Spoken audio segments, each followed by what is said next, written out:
सूर्य की अंतिम किरणें अब ढलने ही वाली थी। अयोध्या के राजमहलों से बहुत दूर गुरु विश्वामित्र के पीछे पीछे दो राजकुमार राम और लक्ष्मण एक ऐसे वन में प्रवेश कर रहे थे जहां हवा भी सांस लेने से डरती थी। ये था ताड़का वन। यहाँ पेड़ों के पत्ते हरे नहीं काले पड़ चुके थे। जमीन पर सूखी हड्डियां बिखरी थीं जो यहाँ आने वाले यात्रियों की मौत की गवाही दे रही थी। लक्ष्मण जो स्वभाव से चंचल और निडर थे, आज पहली बार उनकी आंखों में भी चिंता की लकीरें थीं। गुरुदेव, ये स्थान, ये वन बाकी जंगलों जैसा नहीं है। यहाँ की हवा में मृत्यु की गंध है। सुनिए, कैसी भयानक चीखें गूंज रही हैं यहाँ। ऐसा लगता है जैसे हर पेड़ के पीछे से कोई हमें घूर रहा हो। हम अयोध्या से इतनी दूर इस नर्क समान जगह पर क्यों आए हैं? धैर्य लक्ष्मण, धैर्य रखो। हम यहाँ भ्रमण करने नहीं आए। राम, मेरी बात ध्यान से सुनो। इस वन का ये हाल प्रकृति ने नहीं किया, ये किया है उस दुष्ट यक्षिणी ने, जिसका नाम ताड़का है। ताड़का? किंतु गुरुदेव, शास्त्रों में कहा गया है कि यक्षों की शक्ति सीमित होती है, तो फिर एक अकेली यक्षिणी ने पूरे वन को शमशान कैसे बना दिया? उसमें 1000 हाथियों का बल कैसे आ गया? ये बल नहीं, एक श्राप है राम। कई वर्ष पहले ताड़का अत्यंत सुंदर हुआ करती थी, किंतु उसके अहंकार और उसकी दुष्टता ने ऋषि अगस्त्य को क्रोधित कर दिया। ऋषि ने उसे श्राप दिया और वो सुंदर स्त्री एक विकराल नरभक्षी राक्षसी बन गई। और अब मेरी आज्ञा है राम, तुम्हें इस दुष्ट यक्षिणी का वध करना होगा।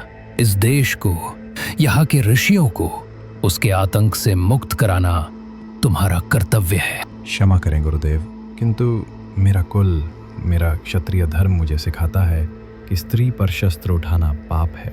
मैं एक स्त्री का वध कैसे कर सकता हूँ? राम के प्रश्न में करुणा थी। वो मर्यादा पुरुषोत्तम थे। नियम तोड़ना उनके स्वभाव में नहीं था, लेकिन विश्वामित्र जानते थे कि कभी कभी बड़ा धर्म निभाने के लिए छोटा नियम तोड़ना पड़ता है। राम, एक राजा का कोई लिंग नहीं होता, उसका सिर्फ एक ही धर्म होता है, प्रजा की रक्षा। जब कोई स्त्री धर्म और मानवता की शत्रु बन जाए, जब वो निर्दोषों का रक्त बहाने लगे, तो वो स्त्री नहीं रहती, वो केवल एक अपराधी है। ब्राह्मणों और गायों की रक्षा के लिए इसका वध करना कोई पाप नहीं बल्कि पुण्य है।